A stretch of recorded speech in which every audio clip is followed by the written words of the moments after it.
Salve a tutti ragazzi, oggi siamo qui per recensire il Grandizer della CMS.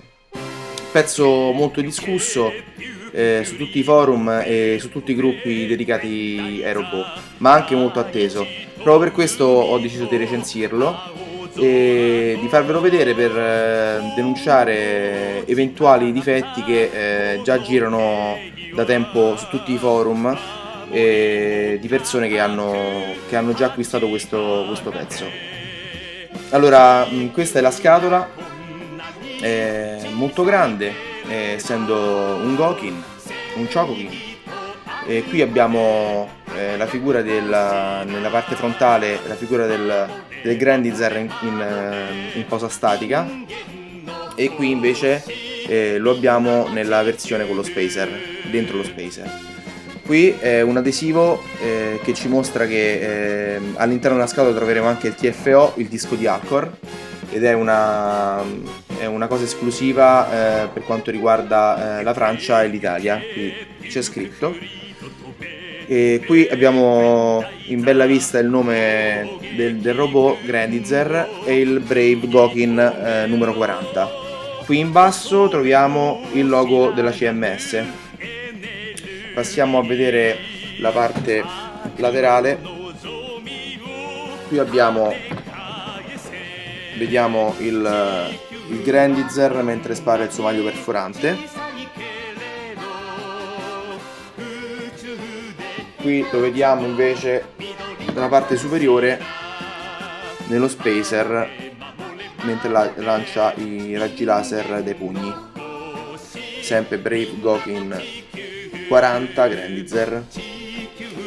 Nelle parti laterali abbiamo sempre il Grandizer mentre spara il suo maglio perforante, e nella parte dietro della scatola notiamo varie pose che questo Grandizer può assumere. Quindi qui lo vediamo una posa assolutamente dinamica mentre spara il suo maglio perforante, quindi la possibilità di staccare l'avambraccio dal braccio. Qui lo notiamo invece con i magli perforanti utilizzati non come arma di lancio, ma come arma da taglio. Qui troviamo invece la possibilità di avere all'interno delle mani articolabili. Qui invece il Grandizer all'interno dello spacer. Vediamo anche l'alabarda spaziale, che come sappiamo bene esce dalle spalle per poi unirsi e formare un'arma. Qui il disco spacer, senza che sia stato posto dentro il Grandizer, e qui vediamo i dischi rotanti che sono qui, e abbiamo due tipi: i dischi rotanti veri e propri con varie lame. Il secondo modello invece fa uscire fuori una piccola trivella laser. Qui vediamo come va inserito il Grandizer all'interno dello spacer. Ricordiamo, questo pezzo è la prima volta che si vede una figure di un robot del Grandizer dove l'intero robot entra all'interno del disco spacer. È stato questo proprio allettante per tutti i collezionisti. Notiamo l'altra cosa particolare è che nel vetrino della bocca del Grandizer possiamo vedere, quando è in figura robot, all'interno Duke Fleet, che però scompare dalla bocca per poi andare a finire nella parte dello spacer, nell'alloggio dello spacer previsto per il pilota.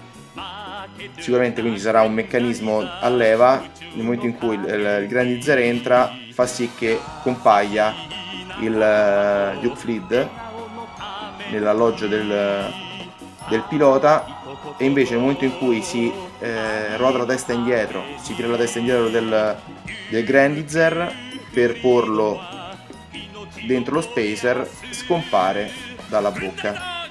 Qui vediamo un'altra posa dinamica mentre utilizza l'alabarda spaziale. Qui sulla parte laterale vediamo mentre l'alabarda spaziale prima della sua formazione, quindi quando esce dalle spalle.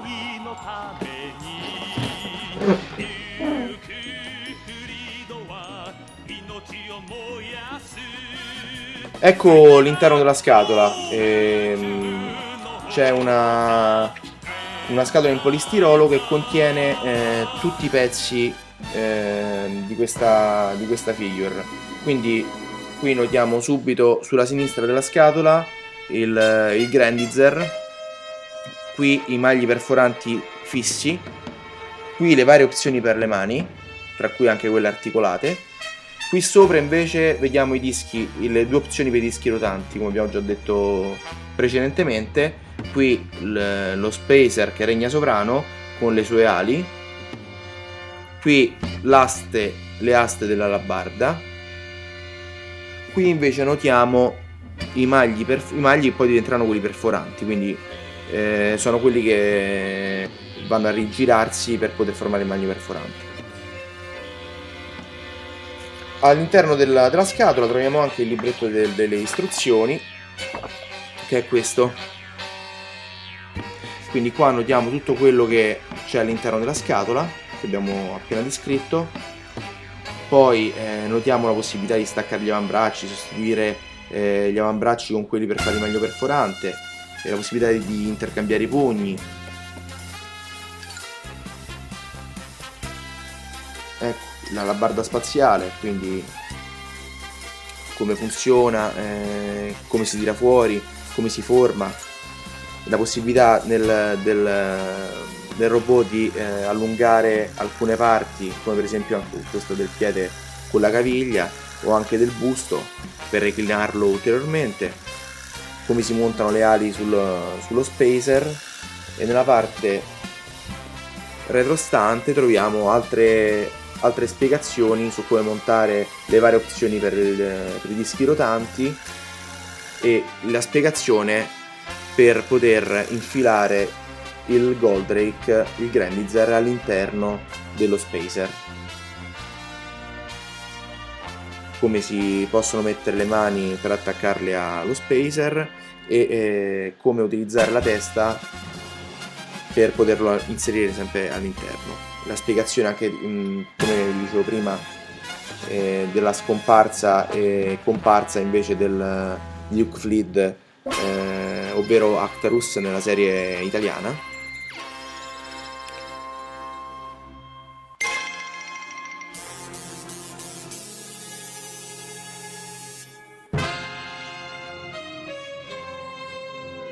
Ragazzi, ecco il nostro Grandizer finalmente dentro allo spacer. Quindi questa è la configurazione che tanti attendevamo per vederlo intero dentro lo spacer. Allora, lo spacer è interamente di plastica, se non tranne insomma le ali, questi bracci che poi reggono i dischi rotanti. Per quanto riguarda i dischi rotanti, ho voluto montarne uno di un tipo e uno di un altro per permettervi di poter vedere le due opzioni. Quindi qua abbiamo quello con la trivella laser, e invece quell'altro con il vero e proprio disco rotante con le lame. Allora, considerazioni sul pezzo. A me sinceramente non ha entusiasmato né montarlo, ma né vederlo. Non è divertente montare questo pezzo, anzi è molto rischioso. C'è il rischio che possiate graffiare il Grandizer, magari più di quanto lo è già nella situazione in cui vi è arrivato, perché insomma si sa che questo pezzo non è stato fatto proprio ad opera d'arte. È pericoloso infilarlo, è pericoloso, bisogna stare molto attenti a smuovere questo pezzo, tirarlo indietro e alzarlo, ma soprattutto bisogna stare attenti ad aprire lo spacer avanti, perché sono delle alette di plastica naturalmente che vanno prima aperte, poi tirate e poi fatte entrare completamente dentro lo spacer.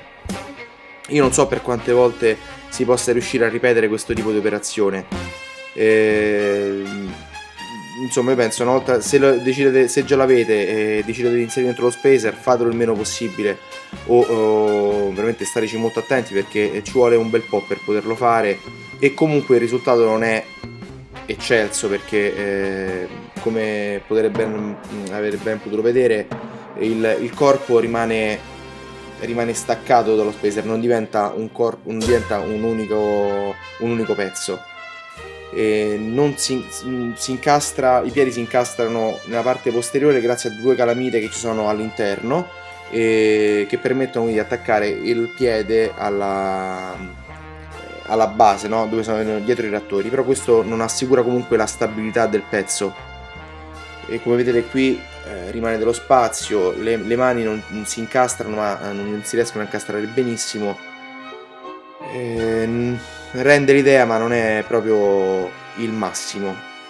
Diciamo che almeno per questo, che era la cosa che ci aspettavamo tutti, CMS non ha dato il massimo. La cosa molto bella che ci colpisce è sicuramente il colore anime, e una particolarità molto carina è che Duke Fleet, ovvero Actarus nell'anime italiano, cartone animato italiano, scompare dalla bocca di Goldrake e compare qui grazie a un sistema di una piccola leva che permette che invece Actarus compaia qui nell'alloggio dello spacer.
Bene, ecco il nostro Grandizer solo robot, mentre sta sparando il suo maglio perforante con in mano una alabarda.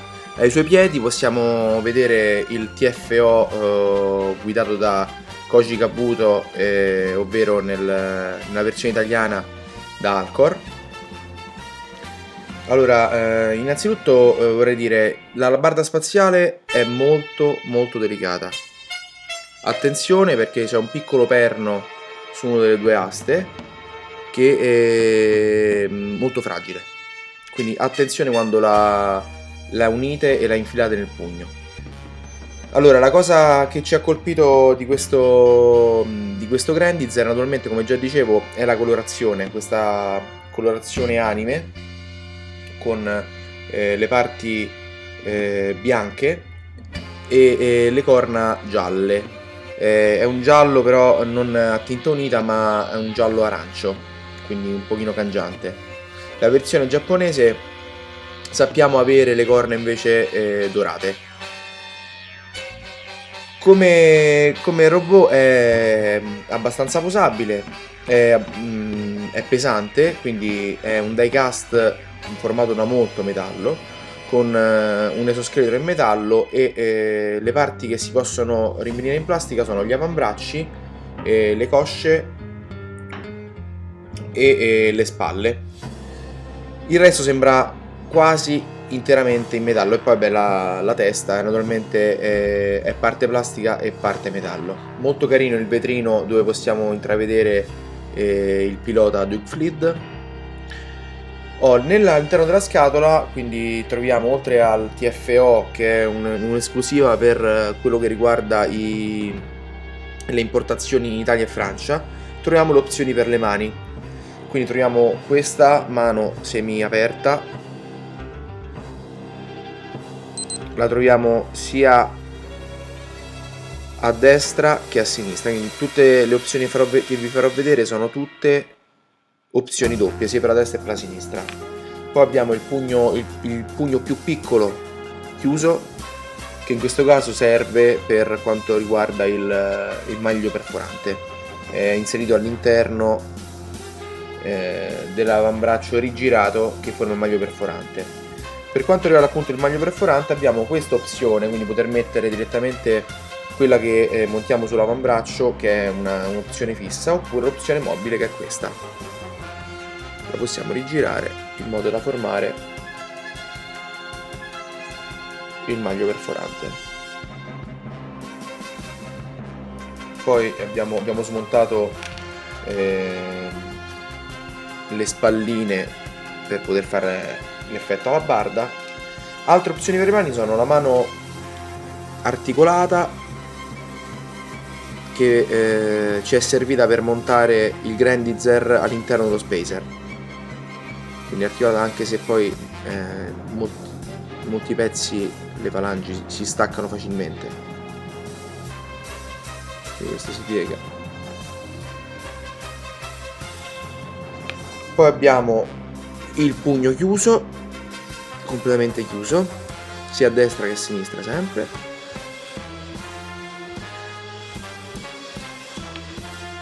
E il pugno semichiuso che abbiamo montato qui sulla mano destra, che tiene alla barda. Questa è l'opzione per la sinistra, ovviamente, vedete, puoi impugnare l'alabarda. Uno dei difetti che avevano mosso a questo Grandizer era la non proporzione dei pugni con il resto della figure. Effettivamente è vero, queste mani sono abbastanza grandi, molto grandi rispetto a quello che è la figure.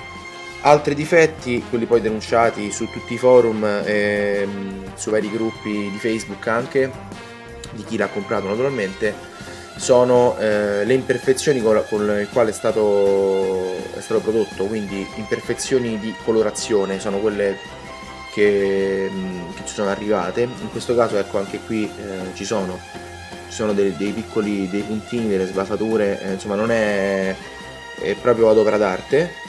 E anche come è stato poi montato, possiamo vedere per esempio su questo specifico pezzo, qui i due pezzi dell'avambraccio, del braccio qui, non sono aderenti, quindi c'è uno spazio.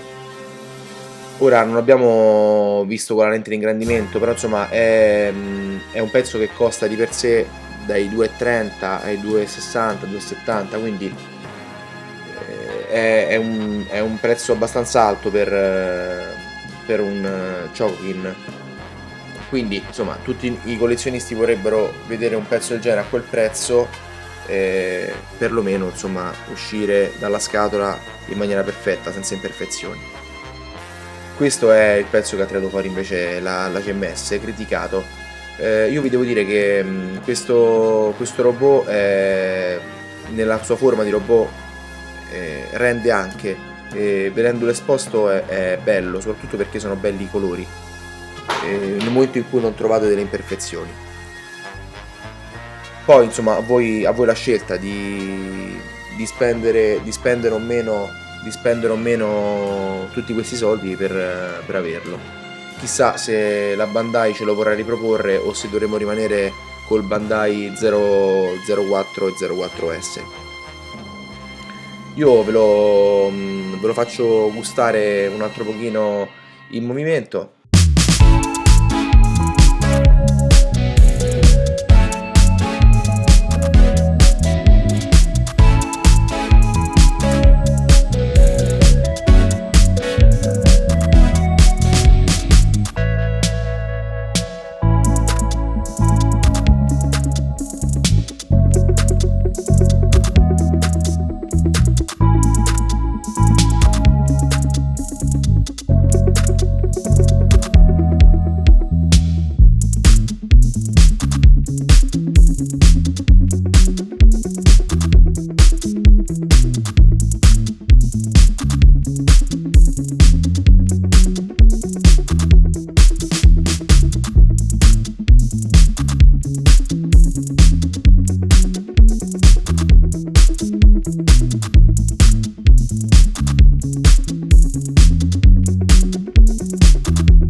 Per questa recensione è tutto, spero che vi sia piaciuta, che sia stata abbastanza esauriente e ci vediamo alla prossima.